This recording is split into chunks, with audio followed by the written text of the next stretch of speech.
In this video, I'll show you how to play GTA San Andreas in first person using mods. Check my video description for this mod link. Right click on the first person mod and select WinRAR and select open with WinRAR. Right click on the game and select open file location. Before doing this mod, back up your San Andreas folder. Copy and paste it in same location. Rename it as backup. Once you're done, open the San Andreas folder. Open the first person and drop all these files inside of a game folder. Replace the file in the destination. Then go back, open the .exe, drag drop this exe. Right click on the 14,000 KB in select show more, send it to desktop, create shortcut. Launch the game through the newly created shortcut. Once you are in game, press the V key 2 times to enter in first person view.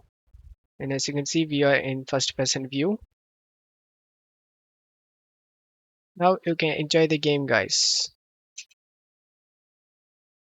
I hope this video helped you. If the video helped you, don't forget to leave a like and subscribe.